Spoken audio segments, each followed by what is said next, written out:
The 1980s blockbuster machine steamrolled over some genuinely brilliant films that dared to be weird, dangerous, or just too uncomfortable for audiences expecting popcorn escapism. While everyone lined up for feel-good franchises, these movies were busy doing something actually risky, proving sometimes the best films are the ones nobody wanted you to see. Flesh and Blood became the movie that ended one of cinema's greatest partnerships, and watching Rutger Hauer hack through plague-ravaged medieval Europe explains exactly why director Paul Verhoeven never spoke to him again.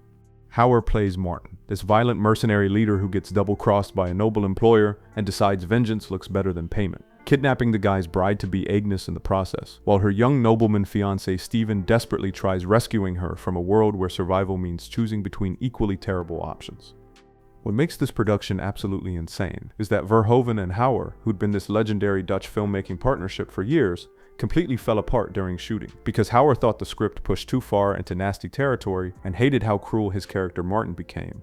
Behind the scenes, Hauer would storm off set or straight up ignore Verhoeven's direction, at one point threatening to abandon the entire production because he couldn't stomach the violence and sexual content involving co-star Jennifer Jason Leigh, creating this toxic atmosphere where their creative partnership basically imploded in real time. For Jennifer Jason Leigh, playing Agnes, the shoot became this brutal endurance test, because Verhoeven demanded total authenticity for scenes involving water, mud, live animals, and extended sequences requiring nudity and vulnerability that left her physically bruised and emotionally wrecked. The production filmed in Spain using actual Spanish army soldiers as extras for battle scenes with barely any rehearsal, which meant miscues on horseback and real injuries happening constantly because weapons were either genuine or barely dulled. Crew members recalled the chaos mirroring the lawlessness on screen, where the line between performance and actual danger got so thin that actors' fear became completely real. When the film released in 1985, American audiences had no idea what to do with Verhoeven's medieval nightmare, and it vanished quickly from theaters while Hauer and Verhoeven never worked together again, cementing its legacy as one of those rare productions where the chaos behind the camera became inseparable from what ended up on screen. Streets of Fire was supposed to make Michael Paré the next Harrison Ford, except nobody told him the movie would tank his career before it even started. The film drops you into this surreal neon-soaked city that looks like the 1950s collided with a rock concert, where ex-soldier Tom Cody gets dragged back to his hometown after his old flame Ellen Aim, now a famous rock singer, gets kidnapped by biker gang leader Raven, and suddenly Tom's playing reluctant hero through rain-soaked streets and greasy diners to save a woman who may not even want saving anymore. For Paré playing Tom Cody, the pressure absolutely crushed him because he was this unknown guy acting opposite established stars like Diane Lane while trying to figure out director Walter Hill's hyper-stylized vision that felt completely disorienting. During production, Paré spent nights alone, unable to connect with the cast, struggling to nail the cool detachment Hill wanted, while secretly wondering if his performance even made sense. And when the film bombed at the box office, his dreams of stardom crashed so hard that he later described the whole experience as this cautionary tale about hype followed by professional devastation. Diane Lane was only 18 during filming, but cast as this rock icon, which meant intense stage performances and interactions with much older co-stars, while the schedule became these endless days of smoky concert halls and sleepless nights that forced her to mature faster than she was ready for. What's really wild is that Streets of Fire ran into moral backlash in conservative markets across the American South and Australia, where parental groups protested the lurid violence and punk gang imagery as dangerous influence on youth, leading theaters to trim its run while rumors spread about a longer cut with bloodier fights and more risque musical performances that supposedly got destroyed before release. The film became this instant cult classic among fans who responded to the palpable sense of aimlessness in Paré's performance and the film's refusal to play by normal action movie rules, transforming a career-killing flop into a time capsule of stylized ambition that influenced every neon-soaked music video and cyberpunk aesthetic that followed. The Cotton Club nearly sank Francis Ford Coppola's career, turning Harlem's most famous jazz club into the backdrop for a real-life mob drama that outdid the movie itself. Set in Harlem during the late 1920s, the film follows cornet player Dixie Dwyer, who saves gangster Dutch Schultz's life and gets rewarded with protection and problems when he falls for Schultz's mistress Vera Cicero, while tap dancer Sandman Williams fights racial barriers at the club where black performers dazzle white audiences but get treated like second-class citizens backstage. Here's where things get wild though, because Richard Gere found himself working alongside actual mob associates who showed up as consultants and extras, throwing parties and drinking on set while occasionally threatening cast and crew with drunken outbursts that made everyone genuinely nervous. Word around the production was that Gere nearly got into a fistfight with one of these mobster visitors, and his most anxious scenes opposite James Remar playing Dutch Schultz came from real fear he was feeling off camera. For Gregory Hines playing Sandman, the segregation scenes hit so personally that he'd openly weep during rehearsals, channeling painful family memories of being told to wait outside clubs because of his skin color, into performances that cast members described as emotionally electric. The toll became so heavy that Hines needed therapy sessions after shooting just to process the distress. Meanwhile, the budget spiraled completely out of control with constant script rewrites and shooting dragging on for years, forcing Coppola to borrow money until he nearly went bankrupt.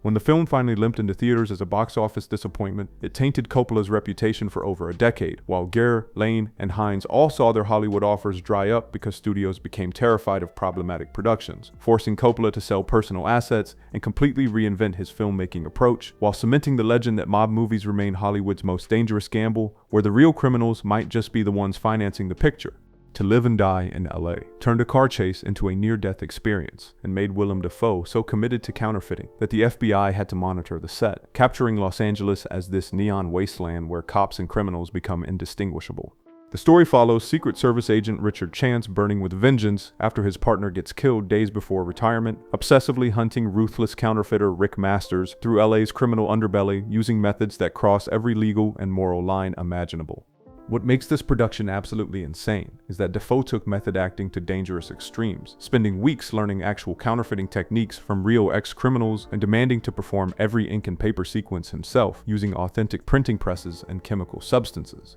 The situation got so real that FBI agents literally had to monitor filming to ensure illegal currency didn't escape the set, with studio techs eventually forced to intentionally damage Dafoe's practice prints to avoid federal charges, while Dafoe admitted his hands stayed ink-stained for months.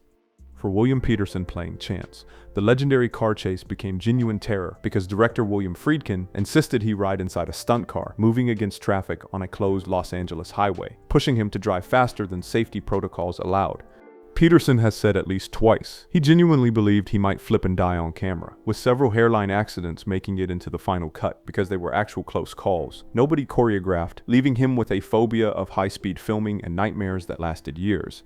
The film's explicit violence and nihilistic ending triggered a brutal ratings battle, forcing Friedkin to repeatedly recut sequences just to secure an R rating, though rumors persist that much grislier uncut footage circulated among underground VHS collectors, establishing the film as one of those rare productions where the cast's genuine terror and commitment to authenticity became inseparable from what audiences saw on screen. The adventures of Baron Munchausen almost killed a 9-year-old Sarah Polley and drove Terry Gilliam into a studio war that destroyed careers, turning a fantasy epic into Hollywood's most notorious production nightmare. The film follows the real Baron Munchausen appearing during a siege to prove his legendary tales are true, launching a wild quest with young Sally Salt and his superhuman friends through the Moon's Palace, a sea monster's belly, and volcanic hell, while blurring fantasy and reality at every turn. Things went completely off the rails when John Neville, this classical British stage actor in his 60s, got coaxed out of semi-retirement and immediately thrown into endless action scenes involving horses, explosions, and precarious sets under searing lights that left him confessing he aged 10 years during the shoot. The chaos behind the cameras became legendary because Gilliam's budget ballooned from $23 million to over $46 million as he clashed with producers and studio heads in bitter public spats that eventually turned into lawsuits. For 9-year-old Sarah Polley, playing Sally Salt, the experience became a nightmare she'd spend decades processing because lax safety measures, and Gilliam's relentless pursuit of spectacle put her through explosions, unstable props, and freezing water that left her confessing in later interviews she was almost killed several times. Polley's lasting anger toward Gilliam's methods, and an industry willing to risk children for art, eventually turned her into an advocate for safety reforms, making her trauma the dark underbelly of the film's enchanting fantasy. Uma Thurman, at just 18, landed the role of Venus in her first big cinematic breakthrough, recreating that famous Renaissance painting in a scene that drew both awe and minor controversy for its visual sensuality. Major stars nearly quit as crew members mutinied, and Thurman later described the set as pandemonium, with little real control or care for actor comfort, while Gilliam's fights with Columbia Pictures turned nuclear, and the studio essentially sabotaged the film's release. When Baron Munchausen sank at the box office, Gilliam's reputation for unmanageable filmmaking haunted him for years, while several actors avoided spectacle-laden shoots forever, and Polley's later advocacy for child actor safety reforms turned the film's enchanting fantasy into a cautionary tale about an industry willing to sacrifice real lives for impossible visions. Blowout made Nancy Allen's final scream into Hollywood legend and nearly destroyed John Travolta's career before saving it. A reminder that the paranoia behind the camera can create the most chilling performances on screen. The film follows Jack Terry, this cynical sound technician recording ambient noises for a low-budget slasher movie who witnesses a car plunge into a creek and rescues Sally, only to discover the dead driver is Governor McRyan, and the whole thing was an assassination disguised as an accident. What truly sets this production apart is that John Travolta was at this precarious moment where the industry doubted his longevity after a string of flops, and he invested so deeply in Jack Terry that he spent weeks shadowing real audio engineers, while the relentless night shoots and themes of paranoia mirrored his own fears about being forgotten in Hollywood. Travolta later confessed, feeling alone and anxious throughout the shoot, using his own uncertainty to fuel the haunted intensity Jack displays on screen and what critics called the catalyst for his mid-career revival. For Nancy Allen, playing Sally, director Brian De Palma left her in a state of confusion and stress to evoke raw vulnerability, often giving minimal direction while pushing her repeatedly to cry and panic on command during multiple takes that ran late into the night until she could barely speak. Allen later revealed she had trouble sleeping during production, troubled by the bleak script and her character's tragic fate, describing the rooftop climax where Sally dies as emotionally exhausting and nearly breaking her down completely. What's even wilder is that De Palma became fixated on capturing the perfect scream, shooting numerous takes of Allen's final moment that lasted into early morning, while rumors spread among cast and crew that reels of alternative versions too disturbing or intense were discarded or locked away. Collectors and film enthusiasts have speculated for decades about these lost outtakes, believing alternate endings with different ambiguity about Sally's fate got edited out to satisfy test audiences, turning the actual footage used into urban legend among De Palma fans. The Mosquito Coast sent Harrison Ford into the Honduran jungle and left 15-year-old River Phoenix emotionally traumatized, creating a story about paradise that became the most grueling shoot of both their careers. The film follows Ali Fox, this brilliant but increasingly unhinged inventor who uproots his family from America to the jungles of Honduras, where his vision of utopia mutates into dangerous obsession as he clashes with missionaries, native laborers, and eventually his own terrified kids. The shoot went full survival mode, where Ford insisted on performing nearly every stunt himself, from hauling heavy ice machinery to hacking through dense vines under torrential rain. Surrounded by wild animals, constant power outages, and brutal heat, later calling it one of the toughest shoots of his career. River Phoenix, at just 15, got cast as Charlie, Ali's son, who narrates the family's downfall, and he described long nights shooting tense scenes in perilous locations, including being forced to swim in cold rivers for hours while emotionally processing Ford's character, berating and threatening him on screen. Phoenix admitted to crying off-camera after particularly brutal scenes, with his mother accompanying him on location, because everyone worried about the mental strain, and Phoenix later said the intensity changed him and made acting feel dangerous and real in ways that haunted him for years. The bond between Ford and Phoenix became this strange mentorship, where Ford stayed fiercely private and determined, like Ali, while Phoenix pestered him about Hollywood lore during off hours, creating private sessions where Ford quietly admired Phoenix's discipline even as their characters destroyed each other on screen. When the film premiered, critics and parents groups went absolutely ballistic, claiming it promoted parental recklessness and anti-American paranoia, with major networks refusing to air trailers during family viewing hours and conservative organizations organizing boycotts. Ford faced stern questioning about abandoning his beloved hero persona for something disturbed and dangerous, later admitting he was shocked by how personally hostile interviews became. While the film's depiction of a father dragging his family into disaster sparked moral panic that overshadowed the performances and forced audiences to confront uncomfortable truths about the thin line between visionary genius and destructive obsession. The Year of the Dragon sparked protests outside theaters and left Mickey Rourke emotionally unstable for months, igniting one of the 1980s most explosive debates about racial representation in Hollywood. Set in New York's Chinatown, the film follows abrasive police captain Stanley White, a haunted Vietnam veteran determined to take down ambitious young gangster Joey Tai, who's modernizing the Triad's criminal empire, even as Stanley's aggressive methods alienate the entire community and his own department.